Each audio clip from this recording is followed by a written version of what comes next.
phone, but that's how you know that I care about you, is I'm going to that much trouble to get here tonight. Appreciate everybody being here tonight. Thank you so much for joining me. It should be a fun show. Um, this entire off season, buckle up. Every day is going to be a news day out of maybe Sundays, Saturdays maybe as well. But every work day this off season, there will be news, and there will be lots and lots of it. And today, again, we have more news about NIL, more news about the way things work out in college sports, and that's what we're here for, right? So I want to welcome everybody here tonight. We will take calls a little bit later after we cover a couple topics. I really appreciate everybody being here. It's been a great weekend for me because why? Because beat Seattle beat the Rams in probably what was the preview of the Super Bowl. You could have called it the Super Bowl baby. Um, and I will be look, I go into games confident for the teams I cheer for, really confident actually. And sometimes it works out, sometimes it's not the greatest. But this Seahawks team, if you haven't been watching them, you're missing out. They are top to bottom, left to right. They cover everything. Their three teams are very, very good. Special teams, elite. Defense, uber elite. And an offense now that has found a quarterback that actually can throw the ball down the field and has learned not to turn the ball over. So I'm really excited to see this next 2 weeks. We're going to be getting ready for Super Bowl 60. And for the next 2 weeks, you're going to see a lot of Seahawks stuff behind me. You got my hat, not more than a BYU sweater or pullover tonight, but it might be Seahawks on Friday. Anyways, I appreciate everybody being here tonight. Thank you so much. This is going to be a fun show. I look forward to sharing this time with you because you guys help me through therapy. I run through things in my head. Sometimes I have good ideas. Sometimes you might question where my head is at from time to time. But at the very least, you know that we're constantly thinking, constantly working, and hopefully we'll find out that all this stuff is going to really affect what 2026 college football looks like. So I thank everybody for being here. Make sure you follow me and follow us on YouTube at College Football Mafia. If you're watching on X, feel free to post. I get those messages as well. But on X, follow me at Bomber _ B12 Mafia. You can see right there, or hashtag Bomber, and I pick those up as well. Also, we will be talking about valuations, at least how it was for the college student in 1990, which is I turned 20 in 1990. No, it wasn't Model Ts. It was a while ago. Best times, the 80s and 90s, best times. But really, really good stuff in the way college worked back then. You had to be, and for anybody who's, if you're older, if you're older than 35, you're probably not going to appreciate this because it's a little trip down the way in the Wayback Machine. But the way college sports used to be, there was no internet. I know you hear people say that all the time, but I don't think you really understand what that means. It means there was these things called newspapers that you had to wait for scores for your favorite schools, for your sometimes even NFL teams, because there was only 2 channels that showed NFL games, and you weren't ever sure you saw the finals for all of those. So you watch local news, which I know, again, local news, what's that? And then on the weekends, Saturday, you didn't read the Saturday paper, but you always read the Sunday paper to get scores. And that was exciting, right? You'd wait to go through those things. Sometimes your school didn't get in. BYU very frequently, because their games went so late, I didn't get those final scores in the Pacific Northwest. But everything was it was so disjointed. It was so pulled apart. It was so separate that the only way that you could really get in touch with it is you had to struggle and strive to find out how your favorite school did, how your alma mater is playing a basketball.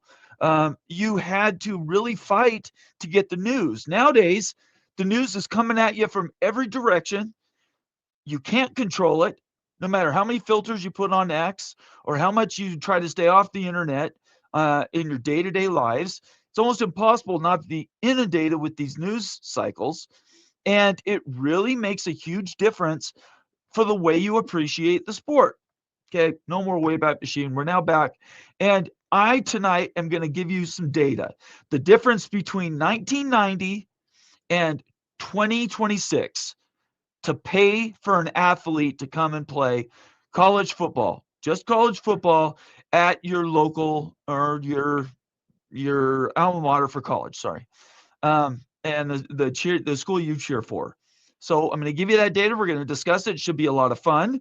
A little bit later in the show, not too far away, Fergie, my friend from the Colorado Buffaloes, is going to join the show. He's a data guy, a lot like you. Sort of comes at things from a little bit of a different angle, which adds flavor to what we're talking about. And this is right in his wheelhouse. He loves comparing the way it used to be for college sports compared to the way it is today.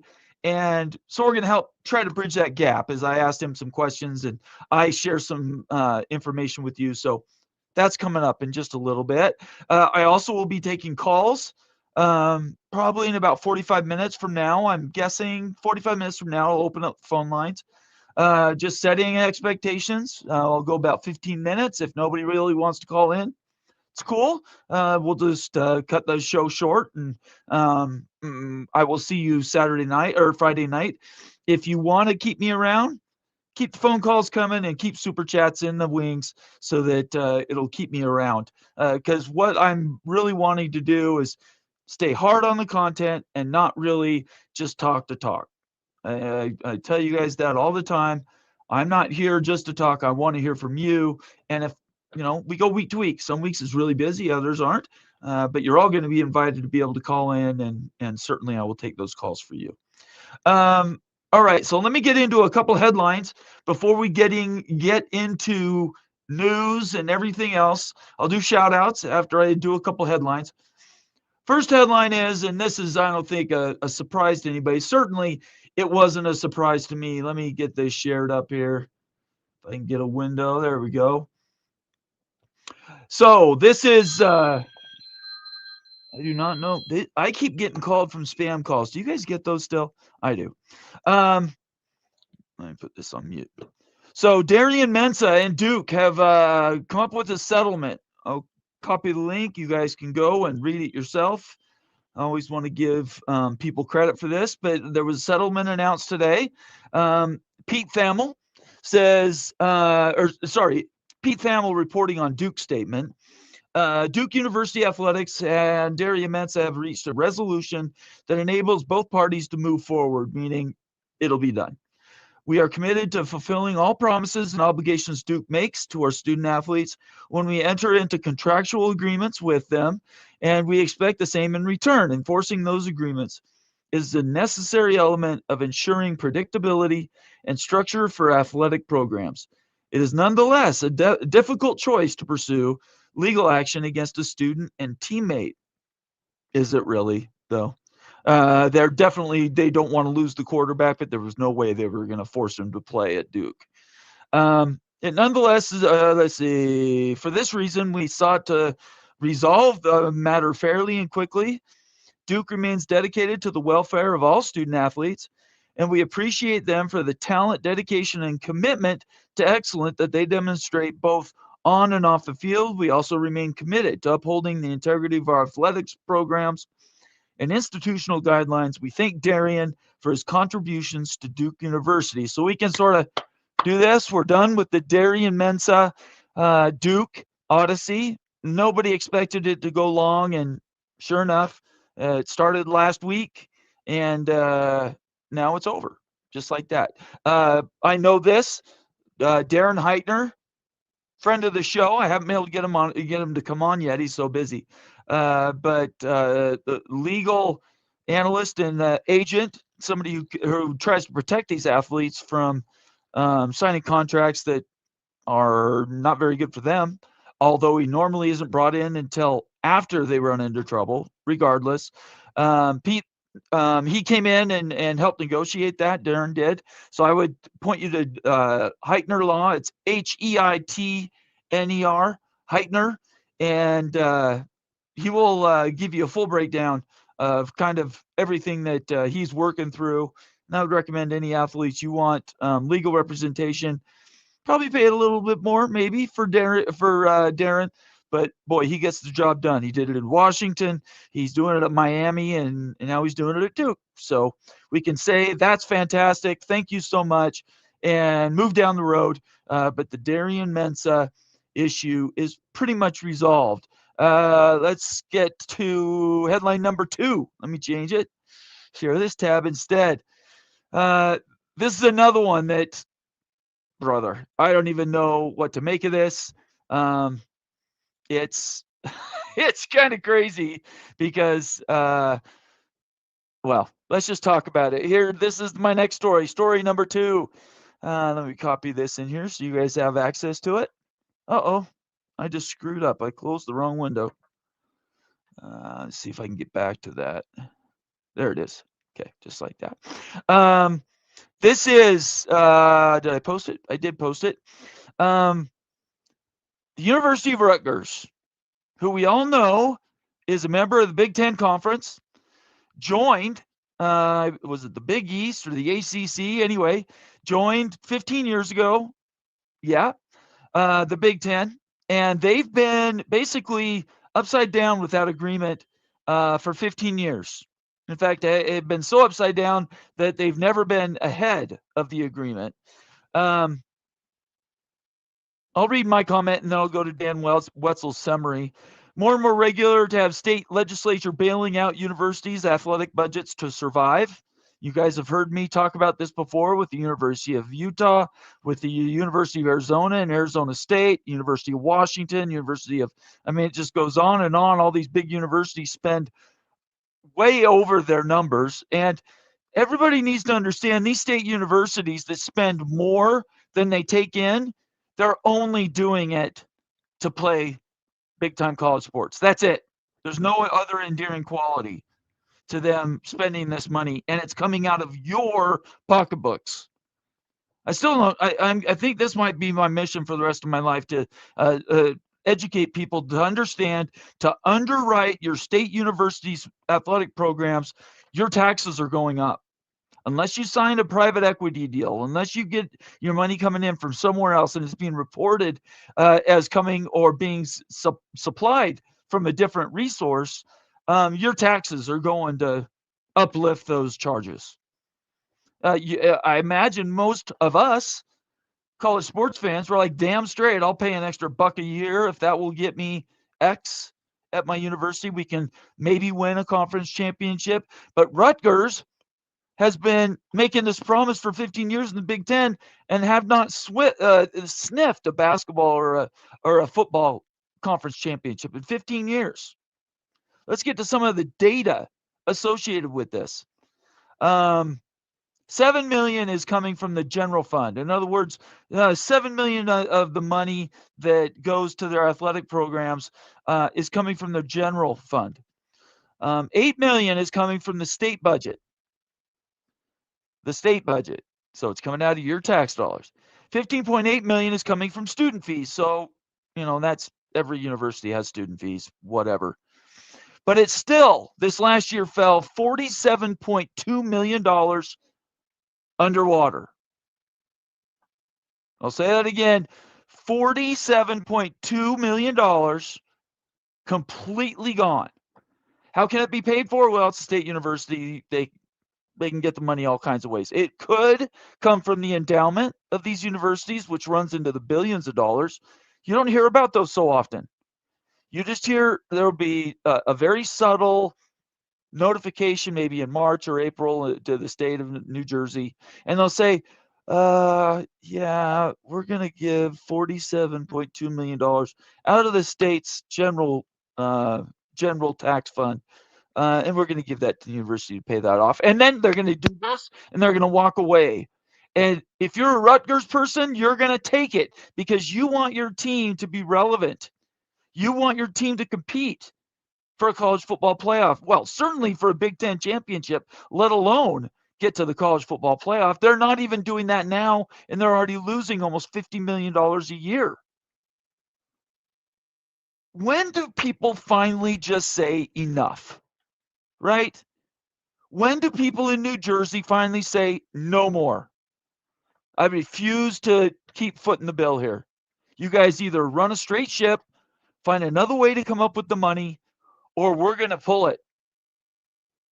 And then we're going to have a real hard conversation about who we're associated with.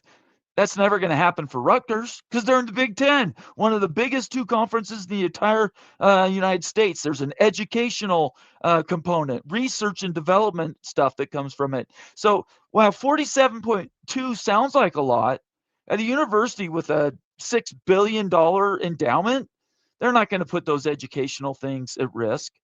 Never happen. So they're going to pay whatever it takes, almost $50 million, to stay relevant, right? And they will continue to do that.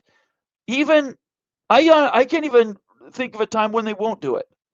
It's a disincentive for Rutgers, of all schools, for Rutgers to even go to a private equity model. And I said this when I heard about the Arizona schools going over $50 million a year over their budgets and being backed up by their legislature.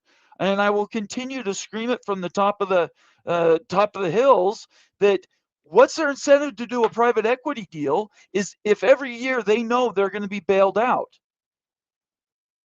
So what does that mean? Everybody, you guys are as smart as I am. Smarter. What does that mean? Is there any reason you need to go to private equity? In my opinion, it's a disincentive to go to private equity because then at that point, you're having a very hard time to foot the bill. I haven't heard this reported yet, but I honestly believe in the state of Utah, while the state of Utah wants to support the University of Utah, they would not be okay with a $50 million overdraft come due at the end of the year next year. It's a very conservative state here. They treat money as I want it to be treated, very, very close to the vest. And in doing so, they're protecting my tax dollars. They would not, they might do it once, but they wouldn't do it year after year. Why do I know that? Because they signed this new Capco deal where they're getting private equity to invest in their athletic department. That's the only reason it would become necessary. If it was so necessary across the country, these schools would already be doing it. So if you're the athletic director at Bo Diddley Tech, but you're a state university, and you know no matter how deep into the hole you go as a deficit, you will continue to be bailed out by your legislature, why would you do anything different? There would be no reason to. You'd be undercutting what you are supplying. It would make absolutely no sense to do a private equity deal. So that's where the money line is going to be drawn. That's where we're going to get to a point where there's nothing else to do, but you have to make a decision at the state legislature state, and you're going to have to say which is more important, keeping our tax liabilities low or writing X number of dollars to a state university to see if they might be able to get one more win in the win column in their college football season. That's it. And anybody else is talking about it with any other sort of slant on the story, in my opinion, is obfuscating, or maybe they just don't know the difference. But I have not. I've been doing this 3 years now. I haven't seen one data point that says there's any reason for a state university in a autonomous four conference to go and do a private equity deal, private capital deal, if your state's going to continue to bail out your state universities. You know, somebody might need to is Iowa State, who last year their AD stood up in front of many, many news cameras and said he had just received the news that Arizona had bailed out $52 million between Arizona and Arizona State because they deficit spent. And here's Iowa State over here doesn't have the tax base that Arizona does. And the AD's going, how does this make any sense? I can't go to my legislature. They're not going to give me $47 million to run my football program or athletic department. So it makes absolutely no sense to do this if the states are going to continue to deficit spend. Okay. I posted the link. This information's on there. There's some more information you can drill down into this article, but yeah, the AD at Rutgers, this is an understatement of understatements. It's got to get better. What are we doing here? It's got to get better. Oh, it just drives me bonkers, guys. Drives me bonkers. And you guys are here. You can handle it. I know I'm preaching to a choir that is willing to listen and pay attention to the information, but there are underlying stories around all this reporting that we do 2, 3, 4 times a week here at the College Football Mafia. And those underwriting things are, what is it going to take to win? What is it going to take to win? All right. I think I'm going to stop there. We're going to do some shout outs, get into the show, and then I will, I'll bring on Fergie right now, but I'm going to be doing shout outs. Let's see here. Where is Fergie? Is not on the screen. What is going on? Yeah. How we doing, man? Good to see you. I'm doing good. Nathan, how are you? I'm doing good as always. Doing It's great. sunny. It was sunny in Colorado, so it's a good day. And There, I'm happy for your Seahawks. You know I'm a sad Bronco today. So yeah, I was cheering for you. I was cheering for you. we're a season ahead. I mean, you guys really did great in what I would consider your first season with your new coach, but I think our goal is to be good the next 3 years and get Bo back and see what happens. So I'm Makes wishing you sense. luck. I'm wishing you luck. I will actually say I'm rooting for you. Patriots are not a team I could ever root for. So Yeah, I'm having a we'll hard time enjoying them as well. There's something about them that just wrinkles me wrong. I'm not sure what it is. I have nothing against the Patriots, but yeah, I'm there with you. it's a string of good luck that they've earned. And Yeah, plus I'll maybe. root for you for the old you and I are old enough to be AFC West partners way That's back. right. That's right. Old blood brothers. At the end of the day, Sean Payton needs to learn how to call timeouts. That's all I'm going to say. He needs to learn Okay. how to quit being the smartest guy in the room and just run the ball and How about kick field take, goals? take the field goals. You know, a blizzard's coming. Take the points. Anyway, let's. I gotta do shout outs. I'm running late for that. So if you mind just hanging out. You bet. All right, excellent. Buckshot Kids, first one in the house, saying, "Oh, hey, Bomber, good to see you, Buckshot. Thanks so much for being a member of the College Football Mafia family. Everybody, see that little special symbol next to Buckshot Kids' name? You get that by becoming a new member of the College Football Mafia family. And I know we got 5 new memberships. I'm going to shout them out in just a minute. But thank you so much for being a longstanding OG member, Buckshot Kid. I really appreciate you. Let's see here. Let's see. K-I-O. I cannot say A-I-O. K-A-I-O-U. Whatever. I'm sorry. Moen knows how to say it. I don't know how to say it. Oh, hi. K-A-I-O. I can't say it. I don't know. Moen's got it down. Kyo. Yeah, something. I like college football to stay the way it is. Please tell Josh Bate and Nick Saban to leave college football alone. I say stop complaining, the both of them, and watch something else. Yeah, good luck telling Sean. Yeah. I mean, yeah, good luck getting Josh Pate to step off. I don't think that's happening in time soon. Thanks for being here, Kay. Big Lubbock, always first in my heart. Good to have you here representing the Texas Tech Red Raiders. Big Lubbock is a valuable member of the College Football Mafia family. Bulldog, Mississippi in the house, a newer member, Mississippi State Bulldogs. He's really active, and I appreciate everything you do for us. Bulldog Mississippi says evening.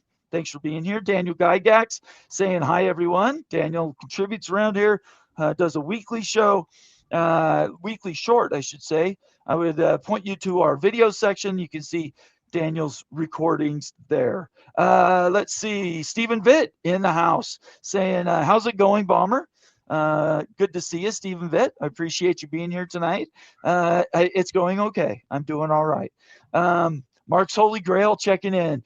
Hi, Bomber. On behalf of USC, you're welcome for Sam Darnold and a performance like he had in 52-49 win over Penn State in the Rose Bowl in 2017. Yeah, I'm the first one to admit I was holding my breath a little bit, but I made it to game 8, and I was like, okay, maybe not so bad. As long as he's not playing the Rams, he doesn't turn the ball over like a fit very often, and didn't at all on Sunday. So now I love him. So the Minnesota article is just wah. It's like Minnesota made the decision and it's backfired, and you're in the Super Bowl, and first ever USC quarterback in a Super Bowl. Is a I weird saw stat. that. That's a crazy stat for what I'd call QBU. I mean, that's what we've called it forever. Yeah, I think it's 27 quarterbacks from USC have played in the NFL. Not one has made it to the Super Bowl. That is a crazy stat. But thank you for Sam Darnold. He's doing us good. I think we're going to win the Super Bowl this year. Marcus Williams checking in, another valuable member of the College Football Mafia family, saying, let's go. All right, let's go. And I'm going to follow that with, in this college football civil war, who does the 12 support?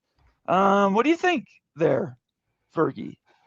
Who does the 12 support? We're in a terrible spot as the Big 12. Are we talking 12 like Seahawks, or are we talking 12 Big 12? I'm clarifying that. Big 12. No, I think he's talking about let's see, Civil War. No, there's no Civil War in Seattle. So he has to be talking about the Big 10 of the SEC. We're in a bad spot. I mean, unfortunately, we individually support certain people.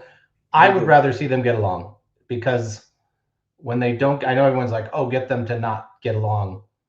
I disagree. That would cause more chaos and more challenges for the sport. So we're just in a bad spot. I feel like the bad spot we're in, we got to make our own hay. We got to support each other. And then we got to see what happens in the next 3 years. I think that's fair. In my opinion, I'm a Big 10. I'd rather go to 24 teams, and that's what the Big 10 wants to do, 24. But yeah, that's not happening anytime soon, unfortunately. But I'm anyways, 16. I'm a 16. I saw your 24. I'm a 16. I think that's a neat little location. 24 teams. We could have some doozy of games. There's no doubt. I just want more college football. I just want more games. I don't see a downside to having more games, even if they're blowouts. These are teams that I enjoy watching them, and they peter off as the season comes to a wind down anyway. So why not have more football in December? More football is a win. Always a win with more football. I think so. BYU football, Shonsky in the house. Good to have you here, Shonsky. Shonsky's a valuable member of the College Football Mafia family. Really, nothing has changed. The power is in the blue bloods. It's one of the reasons people hate Notre Dame so bad. Okay. Yeah, we'll have to see about that. We'll certainly talk about this, Shonsky, for sure. Moen comes in and drops 5 gifted memberships to the College Football Mafia family. Those 5 members are Shooter TX, Jonathan Weaver, Carson, Dustin Flaneur, and Brady Moon. You are new or revisited members to the College Football Mafia family. I want to encourage everybody to, after this show, go to our library of shows, and you can tune in to all the Moen Confidentials, every Wild Ute University, everything that we've done that's member only, and you have access to those. So those 5 new people, if you've not been a member before, just after this show, go to the main page, College Football Mafia on YouTube, and In the middle, you'll see a menu, and just go to the video section, and you get to watch all the member videos. So I hope you enjoy that. Lots of stuff. You'll be the smartest guy at the water cooler tomorrow if you follow realignment, the way college football is governed, the money. We cover all of it. So thanks, Moen, for dropping that in there. I appreciate that. Moen's dropping 5 new memberships. If you want to be also get good luck and be part of the karma team that Moen has done, you pay it forward. You give other people new memberships to the College Football Mafia family. The way you do that is next to the comment box right on YouTube. Hit the little dollar bill picture, click it, and you can gift memberships there. I believe in karma, and if you pay it forward, give other people memberships, you will get paid back in spades. All right, let's see here. Kalani in the house. It's been a minute, Kalani. Good to see you. Rutgers joined the Big Ten in the summer of 2014, so it has been 15 years. Okay, who joined in 2010-11, or maybe nobody did? All right, let's just say it's 10. It went Penn State, and then it went Rutgers, and then it went Maryland, Nebraska. Okay. It was kind of a sequence of Penn State, Nebraska, Maryland, Rutgers, and then obviously the West Wing. Right, yeah, not counting the Pac-12. So I was off on the year. Thank you so much, Kalani, for setting me straight. Joined in 2014. So it has been 11 seasons they've competed, and their total a $500 million bill. $500 million. That's $500 million, $40 to $50 million a year. Yeah, it's $500 million right now is the deficit. I was saving that for a reveal later, but might as well do it now. Yeah, the total underwater that Rutgers is $500 million. That'll take a chunk out of any school's endowment fund if that's how they're paying for them. But they're not. That's not how they're paying for them. They're paying for them through the state legislatures. You're paying taxes for it, people. Just buckle up. That's it. And that's where the money's coming from. It's not coming from Mark Cuban. It's coming from you and your wife and your children. There are some creative ways in which that money doesn't necessarily flow straight to like an athlete or to. No, those are costs. Those are sunk costs. It's creative because I did do some research on. You asked me a question about Colorado, and one of the things that's happened was they had started paying for a bunch of things like the stadium maintenance or utilities.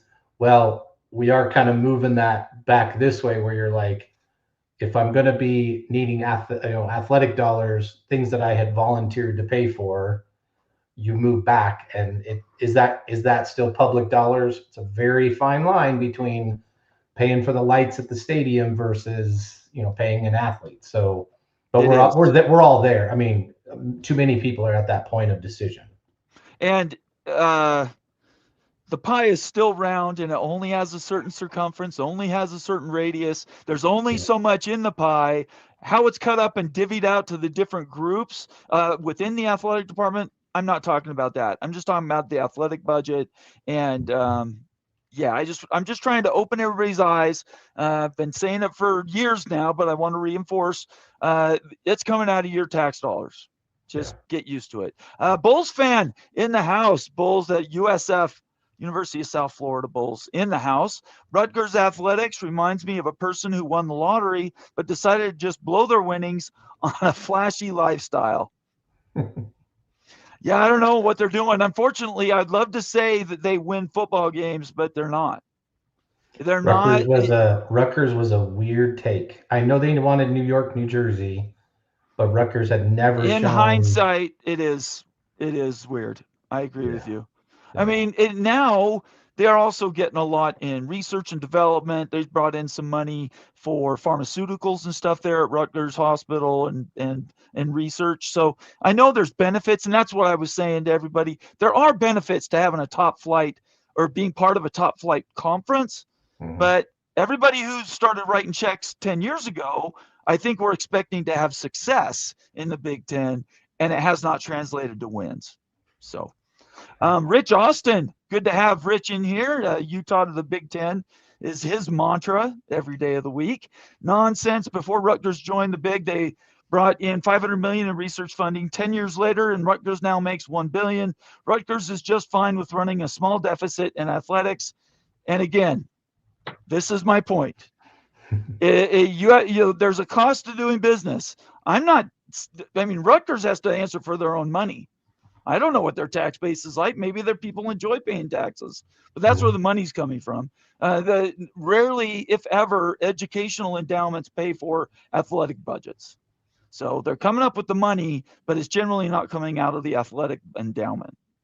So anyway, love to get that in there for Rich. Let's see here. Chris Crick. I think Chris Crick is my cousin down in the South. Good to see you, Chris. I don't think yeah, you got it. There's your mom's Alabama placard right over there. Chris is a son of the South. And I don't see him near as much anymore because our grandparents died a couple years ago. So that's been tough, but it's good to see you, Chris. Thank you so much for being here. If you're on Twitter, send me a message. I'd love to talk to you.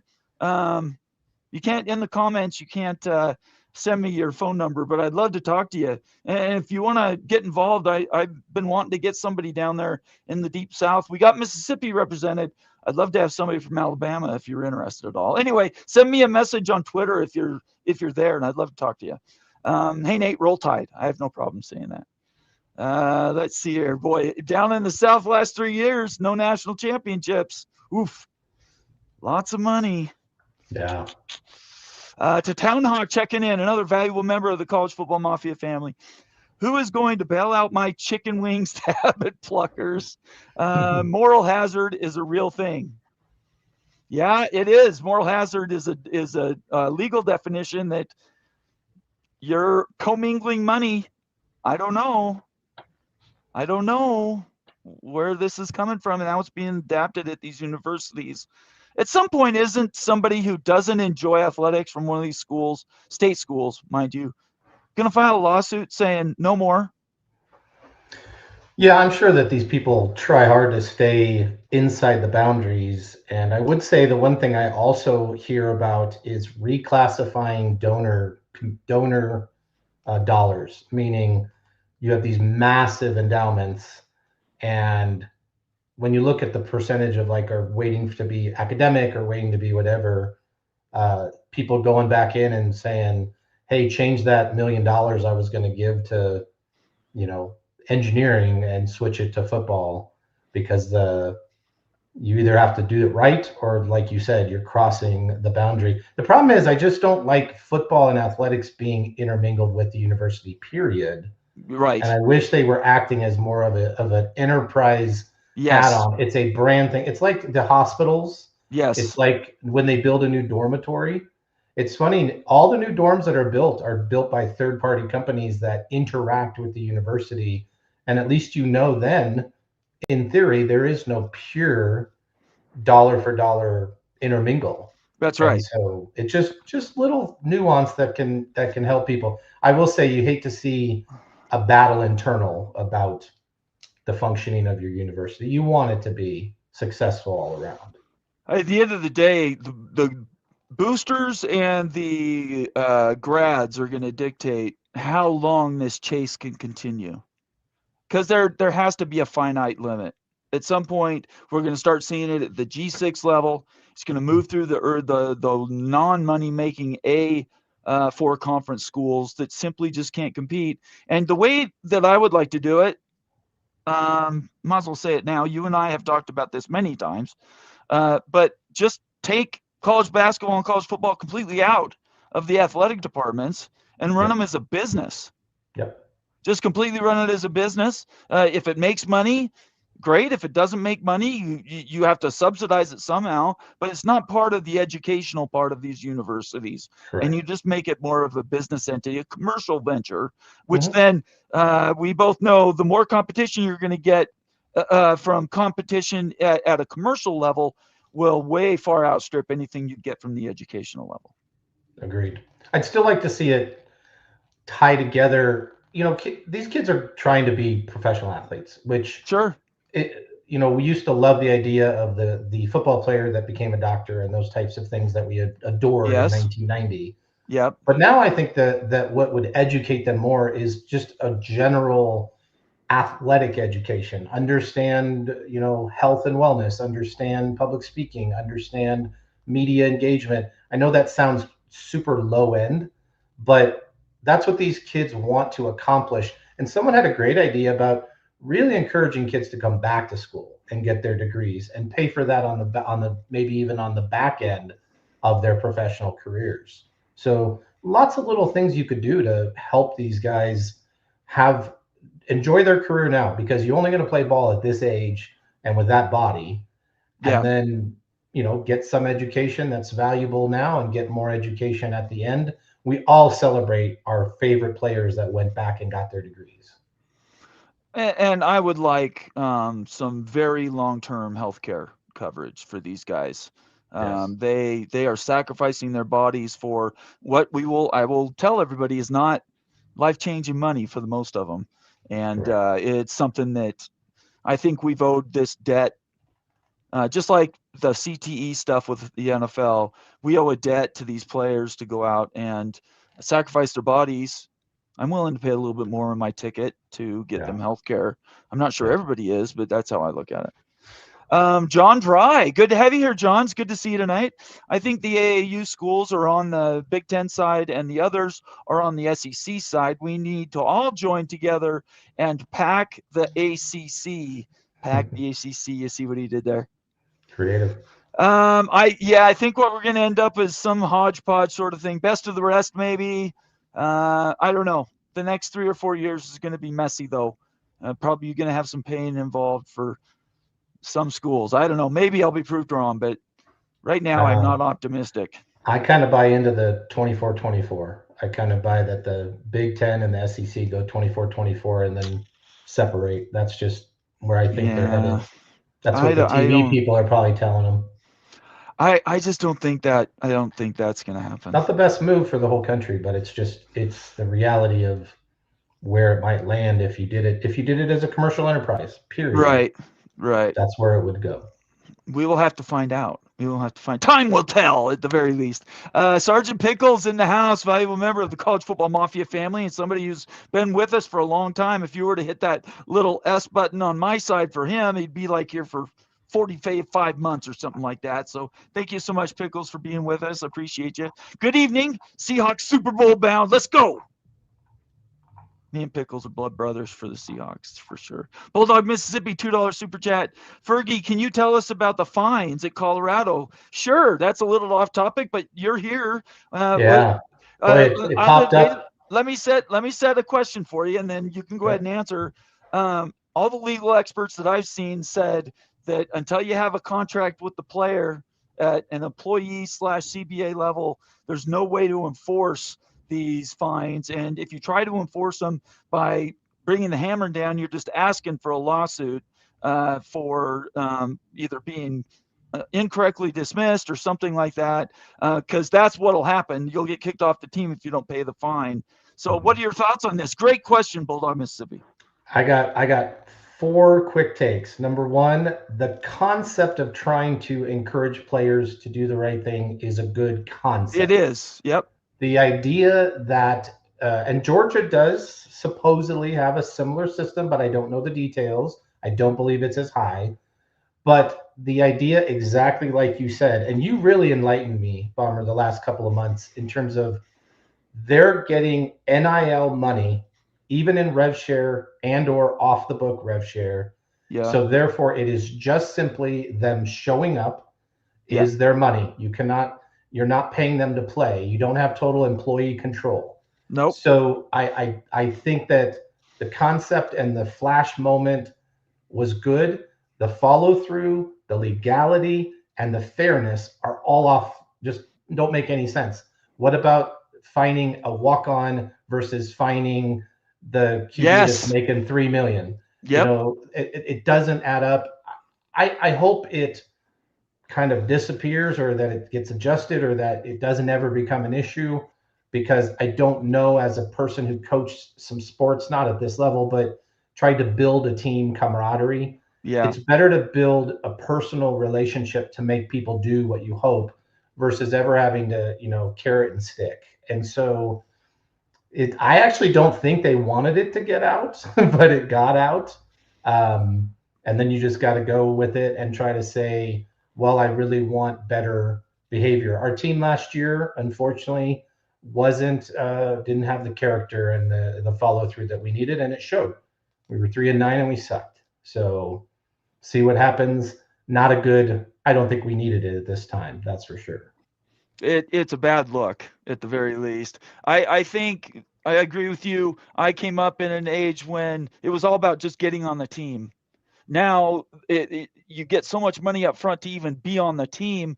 There's become this disparity between the coach being able to say, you're not going to play because you're not following team rules. But the guy's going, I already cashed your check, so I can sit over there and I'm going to leave. And I'm going to, if you sit me, right, I cash your check. If you sit I'll me just out, take off. Yeah, especially if it's 4 games or 9 games. And This was the point I had sent you the message about that we can talk about, in a moment, about how this would have went over in 1990. Yes. It wouldn't have gone over well at all because there was no money to be had from the players. A lot of these players were eating hand to mouth, which is why I'm so much on the side of I want to reward the players and whatnot. So it'll sort itself out. I guess the only follow-up question I would have to that is, Deion's got a pretty healthy ego. Do you think he's going to be of a mind to walk this back? I think what he's hoping to do is maybe you set the marker and then it does back off, because I think we've recruited, I think, a very good team. We used a little bit of the Indiana philosophy of having leaders from lower levels that were high performers that I think are already going to bring better behavior, better discipline. I don't know how last year's team got off the rails, with Prime not being there in the summer. But I think that there's going to be a better result, that I don't think it's going to flare up and create these fines. And so that's my hope. My hope is that you did it to create a moment, and yet you brought in a team of good guys that want to succeed and are going to police themselves. And then the problem I have is just leadership. The idea that you could create like a 4-year leader that then people respected. That's how things, we joke about fines.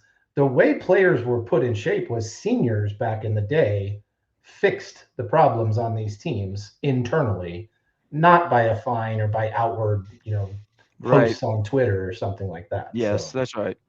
Yeah, just a different way, just a different world. And the ego side of it, he'll play it as far as it takes him, but I hope it doesn't become an issue. I believe his coordinators are going to do a better leadership job. I love our OC. Brennan Marion is an absolute sweetheart. So let's cross our fingers. I'm looking forward to 2026. I'd like to see it. The Big 12's better when Colorado's when we're all on the mark. Yep. A couple more comments, and then I'm going to ask an open-ended question to you as I prepare a couple of visuals. Kalani says there's no cure for CTE, just prevention. I never said it was insurance to cure CTE. I said I want them to have health insurance, Kalani. I want them to have long-term health insurance care. The money can go, though, for CTE research and development. It's caused one of the steps that's happening now is they put those special pads over your helmets that has reduced impact. What's it called? Blunt force and stuff like that. Yeah, blunt force. Something like that. I can't remember what I was going to say exactly, but basically it's reduced the amount that the brain shakes around in your skull. They've been able to reduce that by some percentage by putting those things on their heads. That was all from research that came after they started putting money into CTE research. So that's what I meant. But yeah, you're right. There is no cure for CTE. But how you practice, wearing the soft tops, the way the game is called, the way you everything is. We're in a much better place than 1990 when it comes to the way things are. CTE hit us hard. Obviously, our Heisman Trophy running back committed suicide from CTE. So it's not a pretty. You don't want this to happen to anybody. Yeah. That's not good. One last comment, and then I'm gonna open up a question to you, and I want to hear your feedback on it. Caden, the Diesel Freak, last one in. I'm here, and let's effing go, College Football Mafia. Good to have you here, Caden. I appreciate you. It's good to see you tonight. Okay, Fergie. So you saw the title of the show. You reached out and poked me and said, "Hey, I got some stuff to say about that."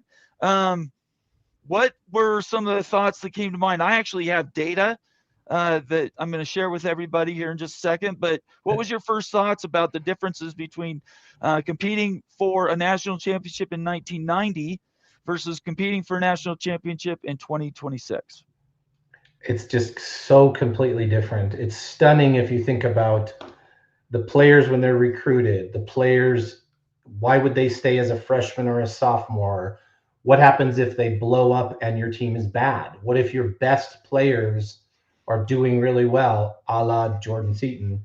Or, how do you get to the finish line to win a title? Most championship teams normally, and Indiana was the same, are mature teams. They're teams that you build. You go through tough times as freshmen and sophomores and juniors, and then you become great.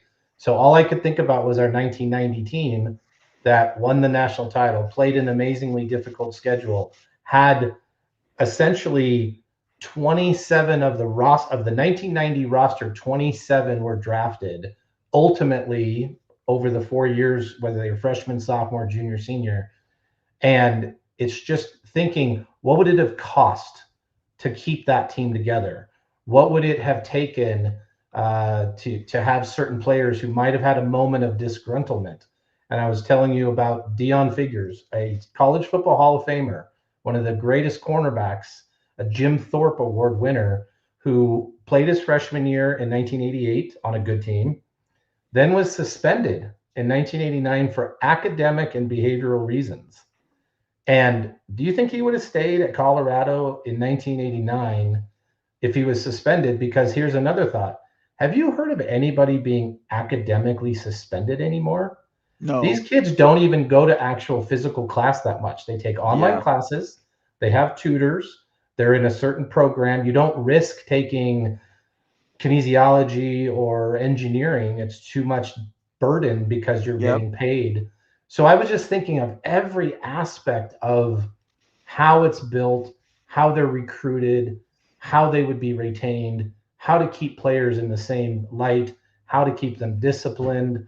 It's so different. It makes me sad because you so fall in love with the players that you're like, freshman year, this is what happened, sophomore year, then, and so to see players like Deion Figures, who specifically in the 30 for 30 Coach Mack documentary said that he was out the door. He as soon as he was suspended, he was going to go back to UCLA or USC or something like that. So it's just amazing. I could not find a category that was even remotely the same as 1990 to today when it comes to every aspect. And this is why, Saban is kind of crying, and I think certain coaches are really struggling to enjoy the sport right now with the retention, with the behavior, with the everything you could think of. It's such a difficult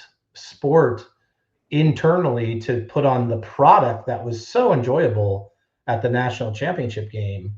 And then just to perceive this year, like we have our prediction. How can we predict anything nowadays? It's just impossible. You have no idea. I No. see Ute with his usual optimism. Utah has gone through a big moment in its history, Yeah. and to say we'll just be back this year is a big leap, but I hope without a doubt that happens. I have no clue who, the only team you could say feels like they should obviously be back is Texas Tech.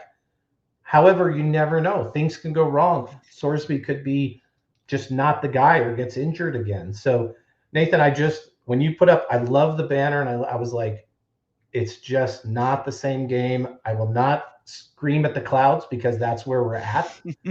And let's adapt. I like what we're Yes. doing. We legitimately are taking the Indiana approach of spending about $30 million on a lot of really good G5 guys that were captains and performers. Yes, And character.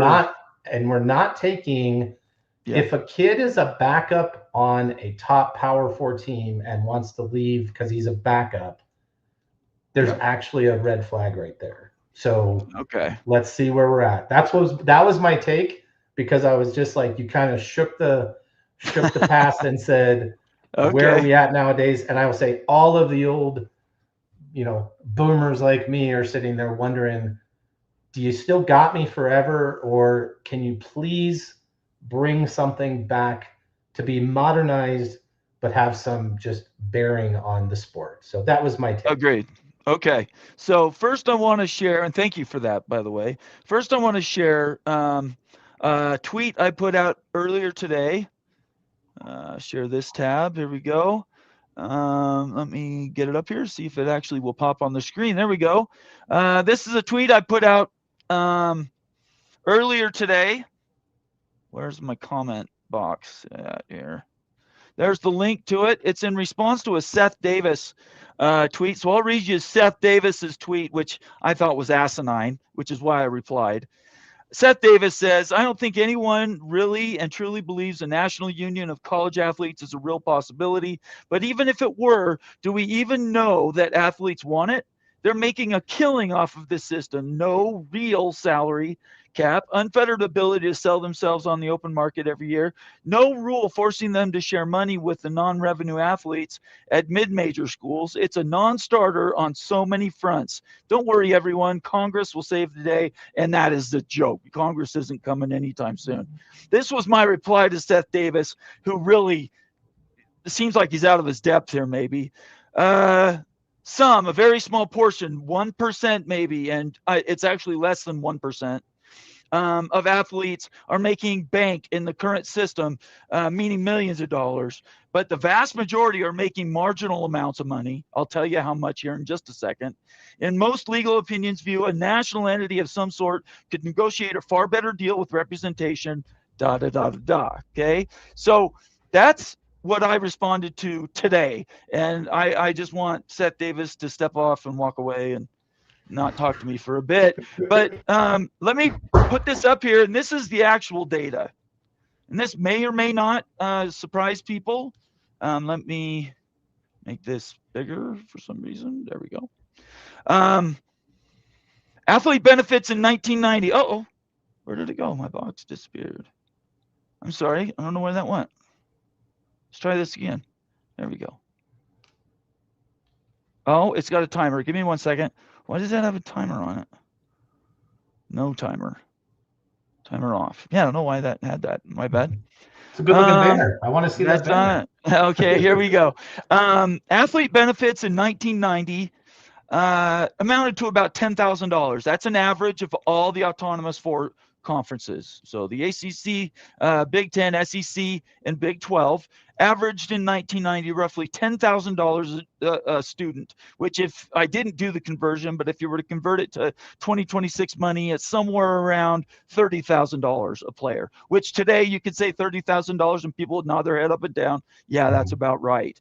In 2026, the cost is $215,000 rev share, NIL, and scholarship combination. So as you can see there, that's not the Sorsby $6 million or wherever he got from Texas Tech, right? We're talking about the backup right tackle is making roughly $200K. That isn't generational money. You all know that. Yep. I know that. Fergie knows that because we pay taxes. We have to live in this modern life and it's expensive. $200,000 doesn't take you very far. So the 1% of the 1%, and I'm guessing it's about 0.1% of all athletes are getting anything more than $1 million. That's all the headline grabbers. That's all the Darian Mensahs from Duke. Those players are getting the big bucks. Everybody else, not so much. So knowing this is the difference, and this is why this dollar amount matters, is because the cost is only going up as we look at schools like Rutgers that continue to debt spend. There is an end to the tap. The tap's going to turn off at some point. Yeah. What do we do to stop it when, or maybe we can arrest it before we get to the end? And I don't know. My fandom is tied into a private school that's got more money than you know who, and we're going to be fine. It's not going to be about that for BYU. It's going to be about access and can they maintain their access. It's not going to be about how much money we can invest in the program. Colorado could look at this amount and say, well, yeah, that seems about right. We should be able to keep up with that without increasing costs. But what if your ticket to get to the Big Ten, this is just a flyer, your ticket to the Big Ten is you have to forfeit media money for 10 years. Yeah. To join the Big Ten. Now, you and I would both say, yes, let's do it. We'll do it right now. We will make up that duty for the next 10 years. You're not going to be making $20 million in revenue share. You're not going to be making $50 million. You're going to be making zero because it's all going to go back to the conference and all the schools that are milking you at that point. So what do we do, Fergie? 1990, $10,000. For me, at 1990, $10,000 was a lot of money. There's nothing you were going to do. I would have been happy if I would have found out Steve Young got $10,000 in cash to play at BYU a year. That wouldn't bother me at all. $220,000 right now. I'm okay with the third backup tackle making $200,000. That's the cost of doing business. Yeah. Where do we go from here in your mind? Well, let's also remind ourselves that there's a couple thousand young men sitting in the transfer portal who are going to probably never play football again. Yes. That's even worse than this top end, middle end situation.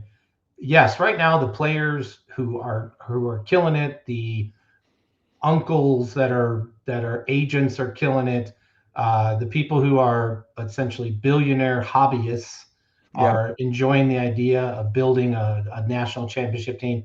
This obviously, there is an obvious answer that it has to come around like the other sports, create a system that works for as many people as possible, makes the players have representation. I get that the top will get shaved off a little bit, but the bottom will be supported. The overall sport will be a little bit more enjoyable when it's built on your ability to, be a great organization, be a great place for kids to play football. But right now, I will say, of the people I chit chat with, majority do not really enjoy where college football is at this very moment in time. It is so chaotic. It is so difficult to fall in love with the players and to love the players long term, knowing, if and when someone will jump in the portal. So there's a lot of work to be done. I know Congress is the joke. I do believe that there are enough people in Congress who likely, if they would just somehow learn how to be a Congress member, could actually step up and start listening to each other and creating general legislation that would support people. And then it's a matter of people. It's funny how the people who are probably yelling the most have the ability to solve the problem, but they're enjoying this little Wild West free ride that we're playing on. The idea that it's like, well, for now, I've got the media deal. Right now, I've got the billionaire. Right now, I've got the freedom to do whatever I want. Let's go. It's the middle ground people that I think are great programs. The Colorados, the West Virginias, the Iowa States, the programs that you do appreciate, the Virginia Techs, that, enjoy the sport, are stuck between wanting to compete and fighting to not be irresponsible with their economics, that you would love to see. I would just argue the NFL is so popular, even though it might have issues that people have problems with, because it is built on a fair platform. It is. It's a CBA. They're in a union and it's controlled, and that's why they're successful. By having a fair platform. Now, I would argue the one thing in pro sports or any sports that I would have no problem with is the idea that if you draft or recruit, or however we come up with the player acquisition model, that I wish if a team builds their team from the beginning, freshman, sophomore, junior, senior, that the system could reward development and retention without a doubt. And that would help the players. I think there should definitely be performance bonuses, without a doubt. People don't realize the NFL does have a pot of money set aside for success. If you have a successful season, you get a bonus check. Philip Lindsay's a kid that we love so much here in Colorado that was a great buff and then played for the Broncos. And when he was undrafted, went to the Broncos and got 1,000 yards and became a Pro Bowler. He got a check, a nice fat check that rewards your season. So, Bomber, it's going to take real compromise, really people who are greedy as can be to step back and realize the bigger picture. I think all those poor kids in the portal that stepped away from, that's the thing that just is blowing my mind. You had a deal to stay at a school with a scholarship and a few good bucks to get your degree, and you thought someone told you you're going to get something somewhere else, and it was musical chairs. And to see kids that may never play again is sad, and then to see the kids that got 4 to 6 to 8 million, you appreciate it, but it doesn't relate to the reality. And we just, to listen to Dabo talk, or to listen, the quote unquote tampering, there are no rules right now. There is not a single rule. There's rules, there's no enforcement. Be very clear. There's rules. By transverse property, there is by transverse property, there are no rules because there is no police. So therefore, and I don't think the NCAA right now, is there anyone in the office? Is there just a robo answering machine? Because it's probably a voicemail of some sort. So that's my thought. I will say, like you said, the 1990 wasn't great at all in the sense of health insurance or food or flying your parents in or all of the above things that we could provide now. It's just a matter of, doing the right thing.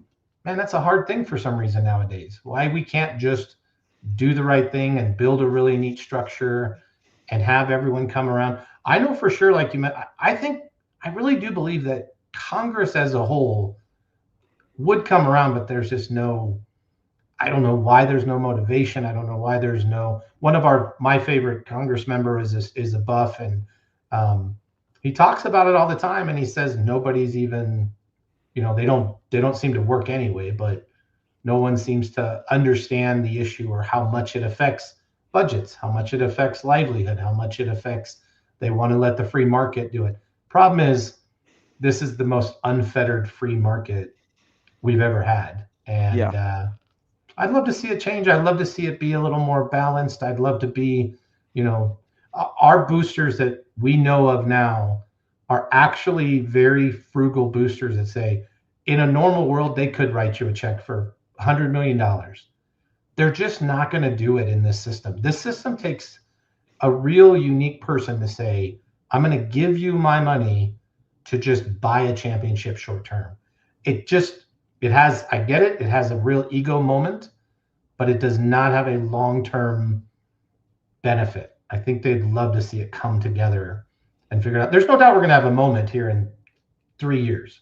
There will be a moment, either we're going to go one way or the other. I hope we just don't stay on the path we're on right now.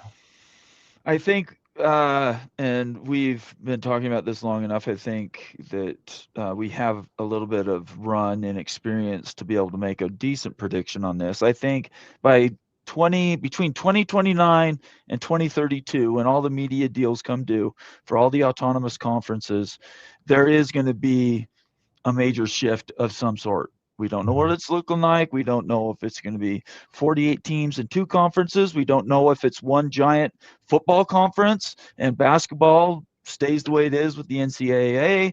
That's what I would prefer, is we just had a football subdivision that is just football. It's not tied to the universities per se, for financial stuff. But I don't know if that's even possible at this point.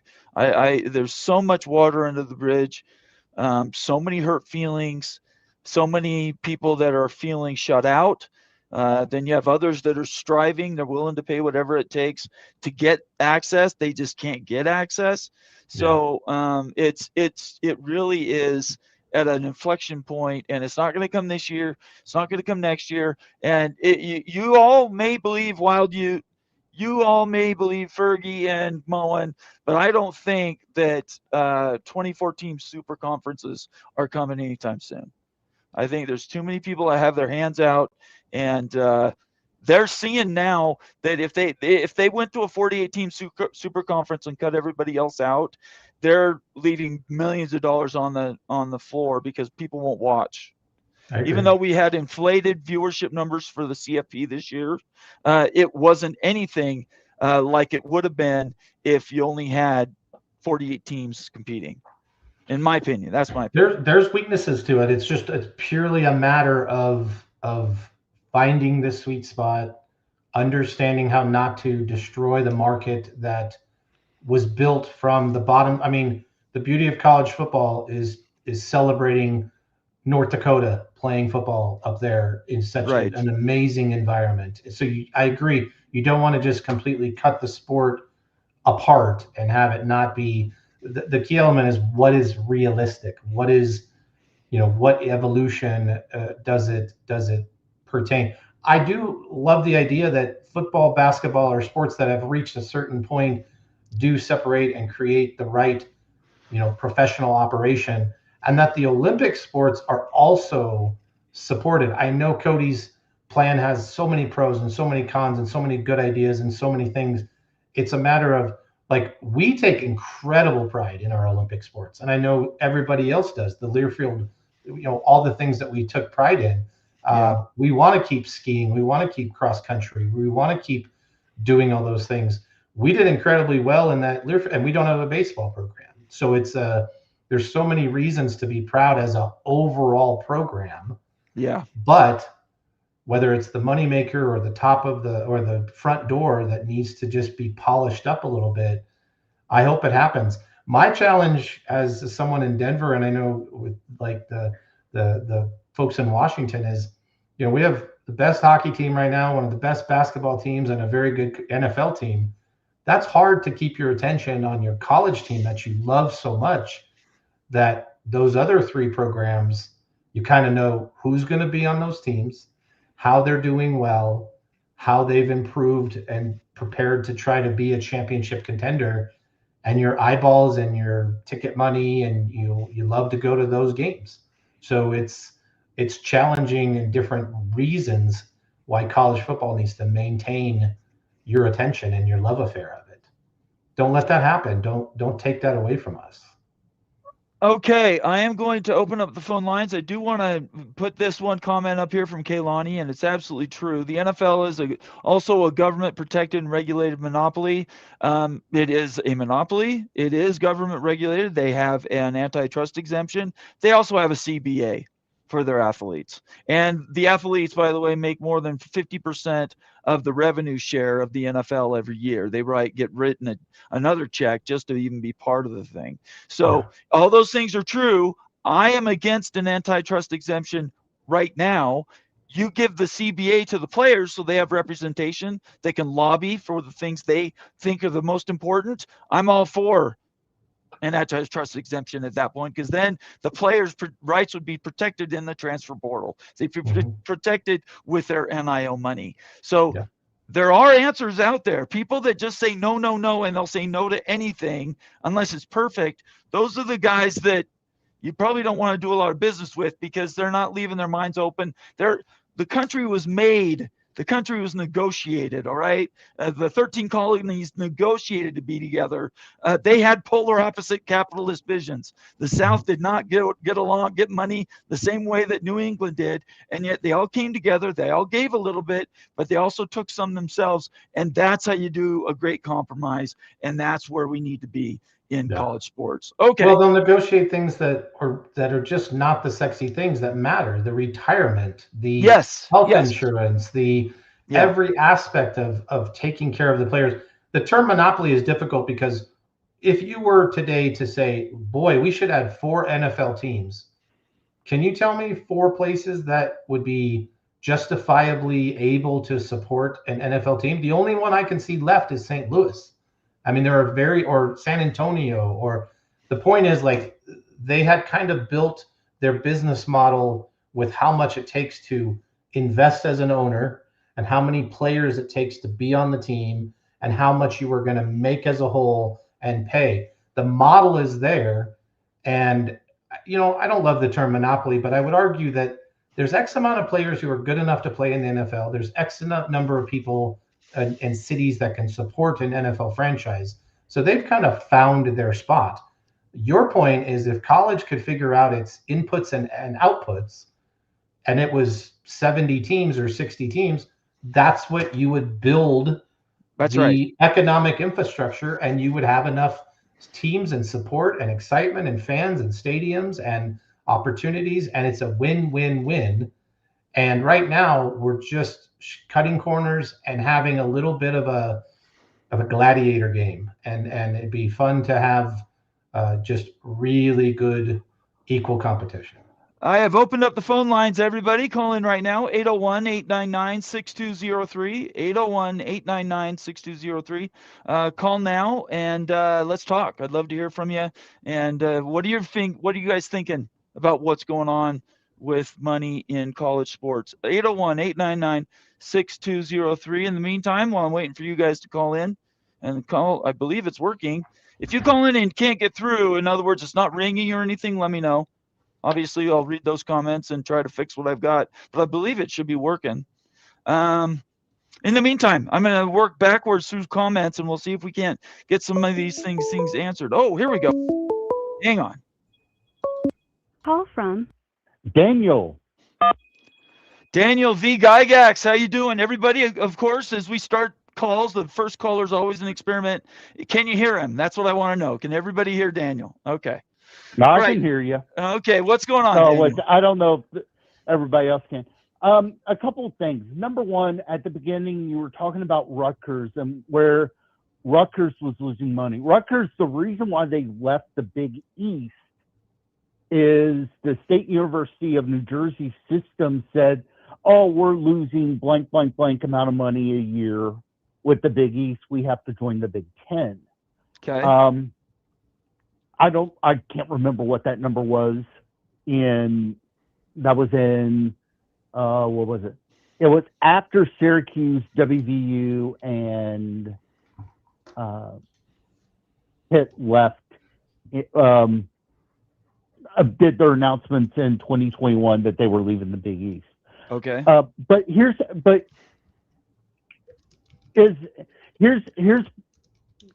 kind of the rub that I have. Does a university get more out of losing money with athletics and just name recognition, getting this person in, yes, getting that person in, all this other stuff? I mean, I remember I can't remember the story. I want to say it was a Wall Street Journal or something like that, where the University of Alabama, the number of applicants that they've had to put in to go to Tuscaloosa went through the roof whenever they were winning national championships. Yes. Yeah.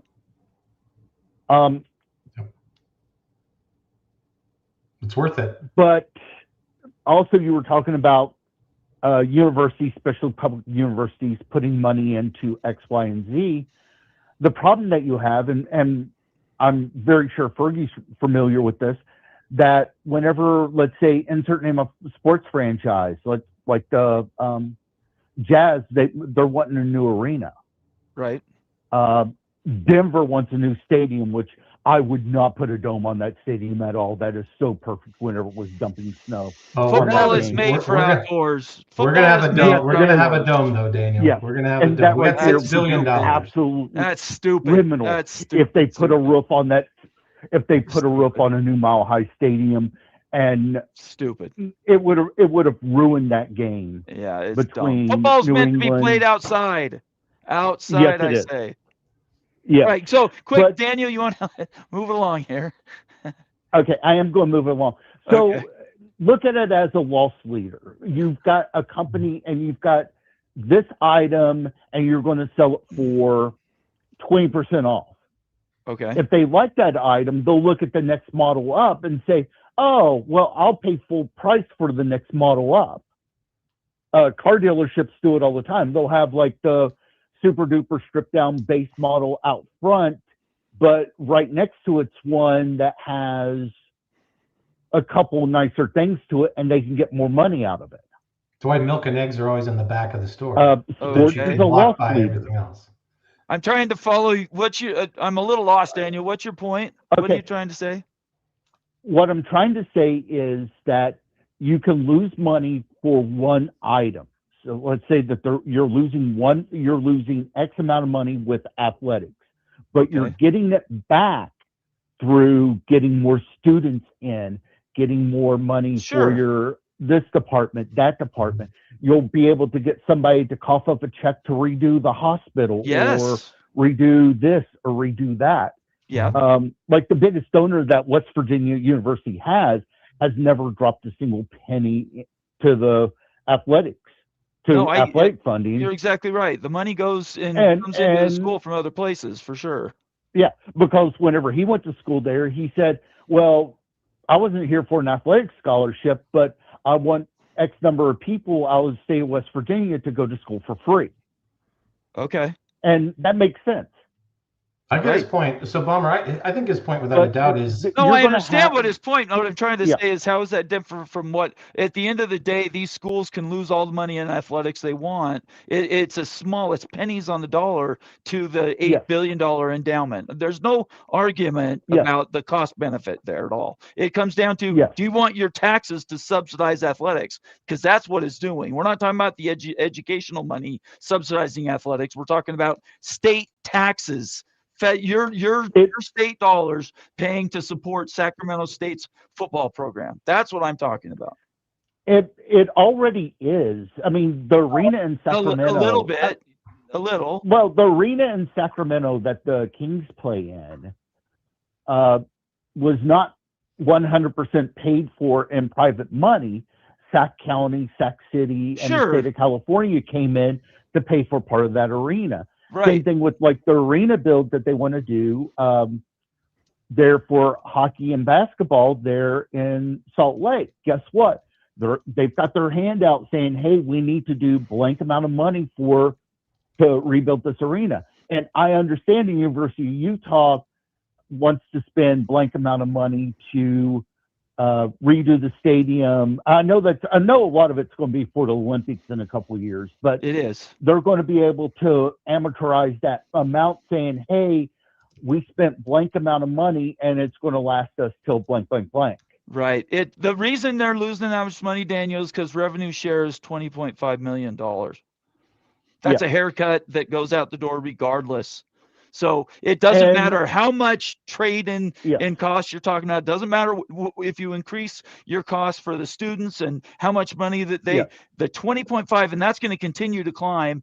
That's where this all became upside down, right? They've never made money. Athletic departments are made to make money. They're made to make money to pay for athletic things. So they're not supposed to be profit leaders. They are and have always been loss leaders. My point is, I don't care about any of that. I care about where does your tax money go to every year. And in every state, you're going to have different states being able to pay out different amounts of money. And now all of a sudden, the system isn't. It goes from any argument that it's equal to not. It's not fair and equal at all now.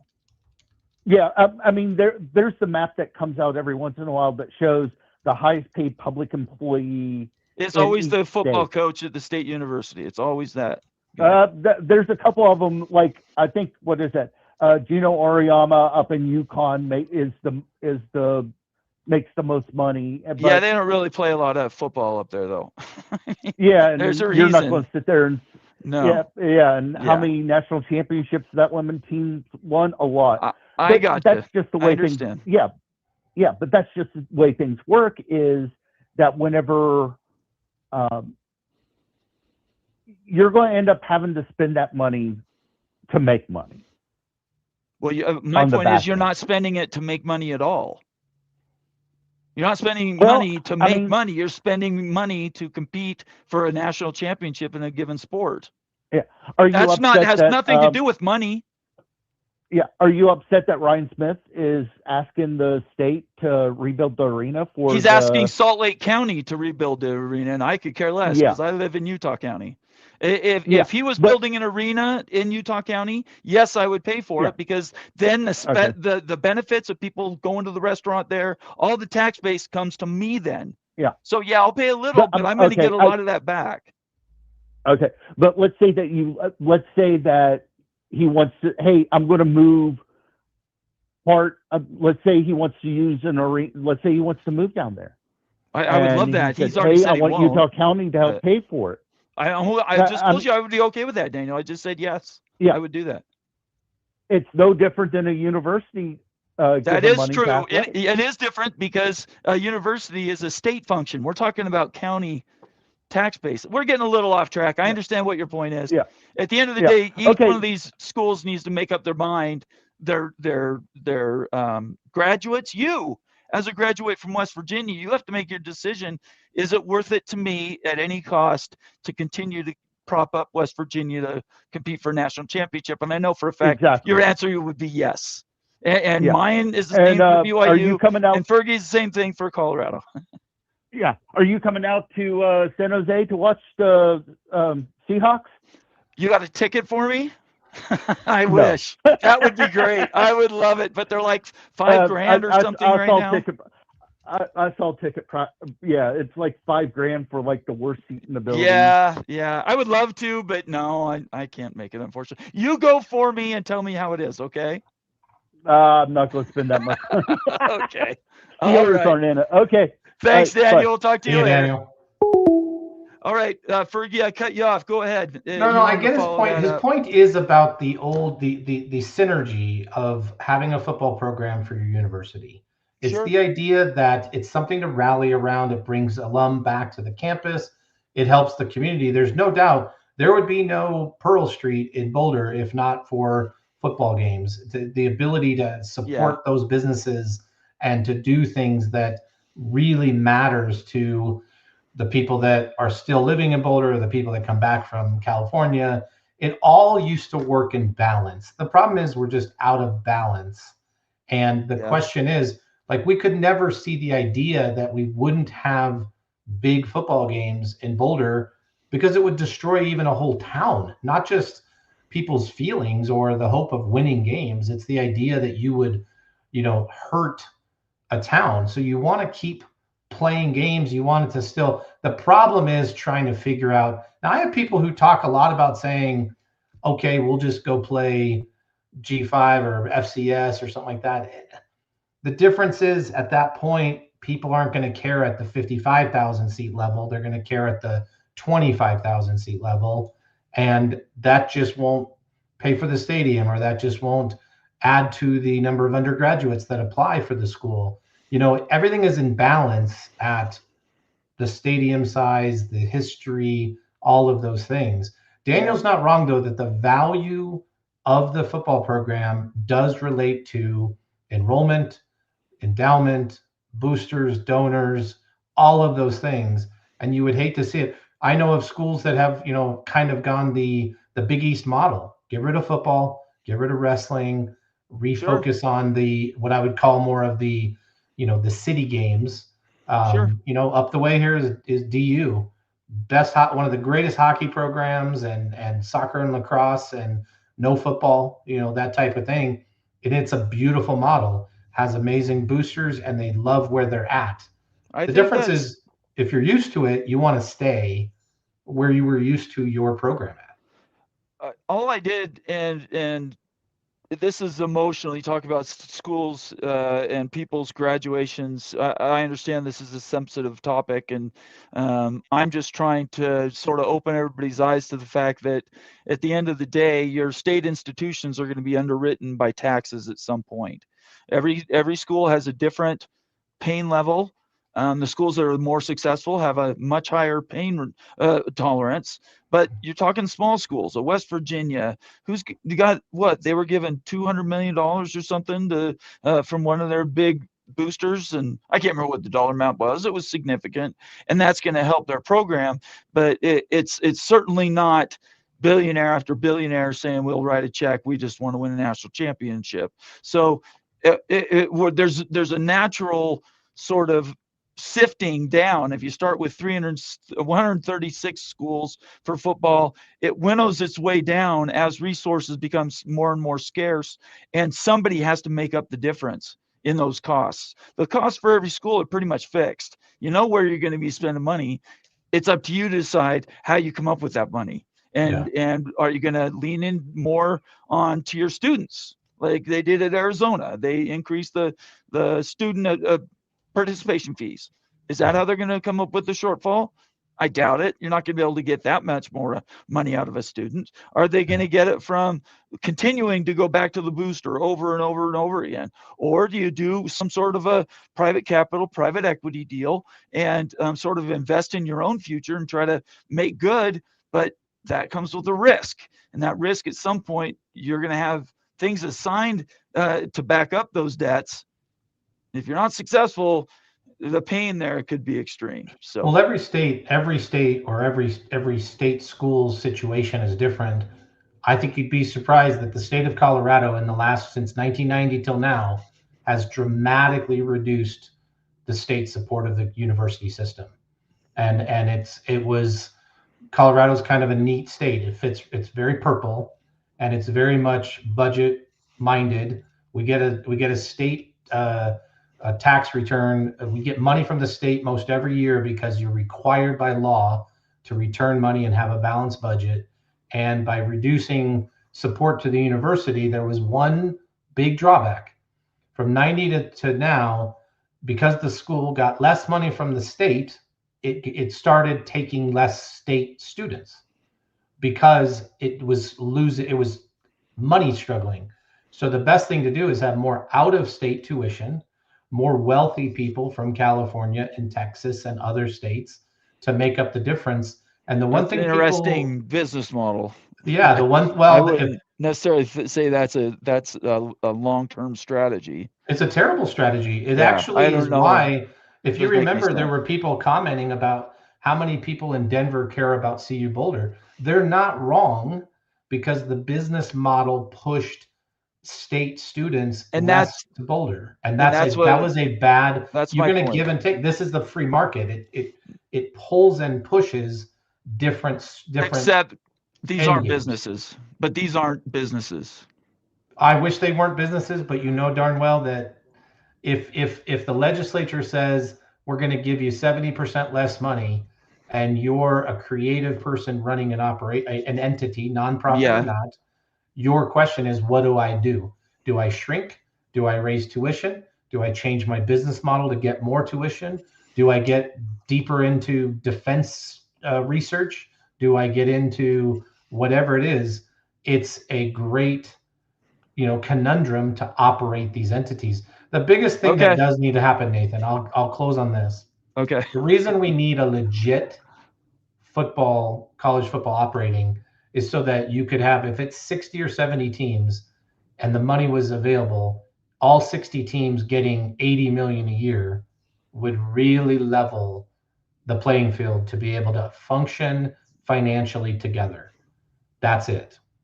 I actually think it'll just make the gap worse. Because people spend to their checking account balance. So they make 80 million, they'll continue to spend 85.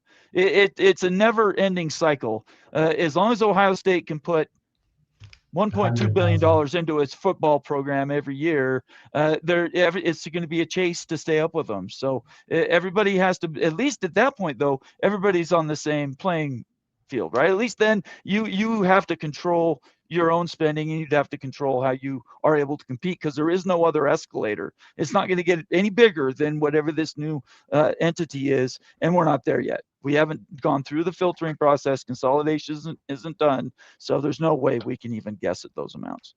I'm going to do one last call for phone calls, and then if we don't have any more, then I'm going to check off and get out of here early tonight. Fergie, I'm going to let you go. Thank you so much for joining me tonight. Thank you for having me. I love having you on here because, and like Daniel calling in, having other people's thoughts and the way you think at things. It's not the worst thing for me. I need to hear how other people do stuff. So, well, I had a very busy holiday season. I've had a lot of travel. I got a little quiet time. It's crazy that with the Big 12 schedule release, I don't play you. I don't play Daniel. It's a weird schedule. I know. Kind of a weird thing, but we'll see you back hopefully sometime soon. Hopefully sooner than later. Yep, for sure. No doubt. Fergie, right, thank you so Nathan. much for joining the show. I appreciate it. It's good to see you. See ya. He is Fergie, the Colorado Buffalo. Love having fun. For a little bit longer, we'll take more calls. Let's go. Call from Town Hawks shutting it down. To Town Hawks shutting it down. How we doing? Hey, buddy, number 2 in your call list, number 1 in your heart. What can I tell you? What's going on? Well, I caught you. You're a little warm tonight, Nate. I am. You're a little fired up. Well, I just I'm trying to bail at the moon so people understand the cost of doing business in college sports. Okay, I'm gonna throw something out there. You tell me if I'm way off base or not. But okay. I think one of the reasons this particular topic has you hot under the collar is you're a fan of the private school, and when it comes to funding the public school, it just happens to be your rival in your state, meaning your tax dollars would be going to fund your rival. Is that right? That's absolutely true. Although they have mitigated that risk now by getting this private equity, private capital deal. So it's not so it's not as I was really hot over the fall when I started hearing how they lost like $20 million and that shortfall was going to be made up by the legislature and a special one-time grant, and that pissed me off. But they went out and they did something about it. And I give Ute and all Utah fans all the credit in the world. They went out and got that $500 million private capital, private equity deal, and I applaud them for it. Instead of letting the winds toss them to and fro, they took charge. And I really appreciate them doing that, because then I don't have to worry about it as much. But I do feel sort of transitively for the rest of these states that have schools, especially let's say Washington, where I grew up, my home state, where Washington State's getting no money from the legislature, and University of Washington is sitting in the Big Ten making a lot more money, not max money, but they're making pretty good money. And I don't think that disparity is fair from a fairness perspective. So go ahead, though. What's your thoughts on that? I can think there's a couple other states that are like that, Oklahoma being one of them. Although, Oklahoma State's making less money than OU. I know one of the big things, KU and K-State fans, at least in the legislature, that's one of the reasons why they don't want to split them up, because they don't want KU getting more money from a bigger conference than ideally K-State would be in the Big Ten, or KU would. But the K-State and KU have already had an issue on this, actually, when it comes to public funds, having to do with the stadium project. Okay. Because KU applied for and they were granted use of TARP funds, which were assigned for post-COVID economic development, which means the money was already there. It just hadn't been used yet. And KU applied for the grant because they're doing it's not just part of the stadium. They're doing, it's part of the project, a conference center, and then there's going to be a third phase that I think is mainly private business, including like hotels and a shopping district. But those particular dollars were targeted towards the convention center as a way to draw business to the local community, and therefore it was eligible. But there are particularly some media types in the K-State hemisphere that were not real happy about it, and it made it well known. So we've been there. let me ask you this, and I might be wrong about this, but I'm going to assume Kansas is the quote unquote flagship university for the state of Kansas. Are you seeing this is because is there enough money to feed both those schools to the nth degree, like they really need to compete for a national championship in college football? I'd say yes, The reason Okay. why is if you look at what Indiana did this year, of course, yet they had a bigger purse to do it, but I think it's the model, Okay. not necessarily spending the absolute most amount of money. I mean, Okay. you That's look at true. Yeah. it'll get you to a certain level. That's for sure. But I think they had a real what do I want to say? Great chemistry on their team. I mean, it wasn't just the best athletes. It was the way they functioned as a team. Also, they were extremely disciplined. I don't think they gave up a fumble since week 3? Is that what we said last week? I can't remember. I don't think they turned the ball over on the ground in like That 2.5 or sounds 3 right. months. That which sounds right. Yeah. Which is nuts. Yeah. That just doesn't happen. But I think it was think week that's one. the model you're going to see everybody go to too. Yeah, it was like the week 1, first half of the first game, something like that. I mean, that's crazy good. That's good coaching. That's good talent building. It's also good recruiting. He absolutely, instead of calling it money ball, let's just start calling it Indiana ball and just calling it what it is. It's the way to gamify college football. Look Yeah, into the it's deep some sort of analytics. metrics. It is, yeah. Yeah. But I think he, maybe he weights it a little bit more towards snaps experience, or maybe not even everybody that he got was all conference player. I mean, no, sure, no. So Yeah. his evaluation for his system was just absolutely dialed in. And Yeah. I think one of the reasons why they were so successful last year is because he brought a lot of that with him when he brought like 20 or 30 guys from Yeah. James Madison He from the did. program he already had in place. So Yeah, we'll have to see how it goes moving forward. I think that these guys that have moved up from smaller schools to bigger schools have had pretty good success for the first few years. Can it go to 4? Can it go to 5? Can it go to 6? We won't know. The sample size isn't big enough quite yet. Right. I think a lot of these guys that you're also seeing, the guys that are coming up from lower tier, G5, D2, FCS into P4 or even P2. I think those guys are less about the maximizing the dollar value and more about exposure development. I don't know. I think there might be something to that where those guys are just a little bit hungrier. Yeah, I think there's something that helps. to that. That helps at least from a culture standpoint, because the last thing you need is you don't want 70 guys in there that are just all about cashing the check. I mean, that's the way to tank your program in a real hurry. Yeah, and we've seen examples of that for sure. Absolutely. The other nice thing is the way it's set up. You can address that drastically in one season.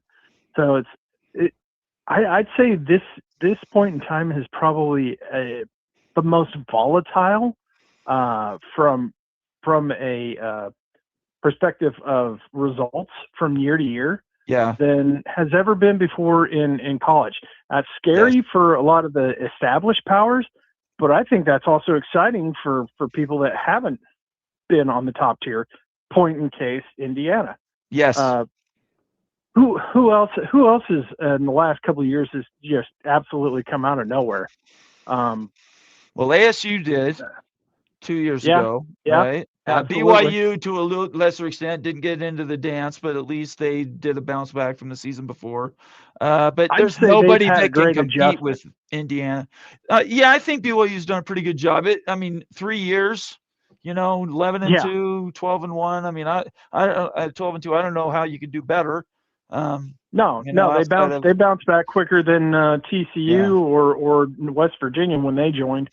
In 2012, that'd be the closest from programs that had that type of experience and success prior to entering the conference. Yeah, I think I know Cincinnati was just in the playoff before they joined, but I guess they could also be included in that discussion. I think Utah did well. It took them about 5 years to get their feet. I think BYU's been ahead of the curve, but BYU's been able to use NIL to flatten out the curve. Otherwise, I think I originally had BYU at a 4 or 5 yard arc to get to where they are now. Now I think NIL is able to, everybody can collapse that number, so it's a much shorter runway. And it is better. College football is better when all those things, when everybody's competitive, it's a much better product. I think you're right, and I think that is something. There was something you guys said earlier in the program I wanted to think about. Your guest speaker said Fergie? that if Fergie said if the Big Ten and the SEC were to continue bickering, that it would be not such a good situation for the Big 12, but because it would be chaotic. But I would like to refresh your memory. What is the quote? Chaos is a ladder. That's right. I think that's exactly the term for the Big 12 is when the other guys are confused and bickering back and forth, they lose sight of what's going on with you, and you have a chance to make a move. So I really think that is the best thing. I'm actually thrilled that we're staying at 12 for now. Just from the fact that looking at the 16, if they went to the 16 right away, that would just grow the gap in the money immediately between the conferences. So this kind of keeps us closer to the Big Ten and the SEC for now. And if you got a shot now, I think, of being competitive, especially with what Texas Tech was able to do money-wise this last year, and drawing us closer to competing with them for the same players. And I think that's going to be key. But I think in the next couple of years we're going to get it. I don't know. I was thinking in a perfect world I go to the Arizona State KU game in London, but I don't think that's in the cards this year. Yeah, that's still frozen in Dallas. Yeah, that's crazy that we're playing Big 12 football in London. I understand their money games. I don't want to give up a home game. If it was BYU and they were giving up a home game, that would piss me off. So, well, we're only going to have one half of the stadium this year anyway, so yeah, I'm okay with it from that way. Okay. But the only other thing I was going to say, Fergie talked about reasons why Colorado was successful and they won a national championship in 1990. Just a little reminder that there was another reason they won that year, and that's because people in Missouri can't count to 5. That's fifth down. Yes, it's true. There you go. We'll take that as a parting shot. Absolutely. Yeah. Thank you so much. Always got to get a Mizzou one in there. Okay. All right, man. I'll talk to you later. Okay. Bye. Bye. That's fantastic. I love that. For everybody, I'm going to do one applause. Done one with the others, but I completely forgot to hit the button. I appreciate everybody calling in tonight. I'm going to shut it down. Thanks so much for being here. Make sure you follow us on Twitter, subscribe on YouTube, get involved, give us show ideas, send us DMs, and let us know how we're doing. We definitely respond to those and take show ideas and try to put them into products for you guys. I encourage everybody to continue to read or watch our members only videos. If you're a new member, if you're not a member, consider becoming a new member of the College Football Mafia by hitting the little dollar bill next to the comment box and becoming a new member.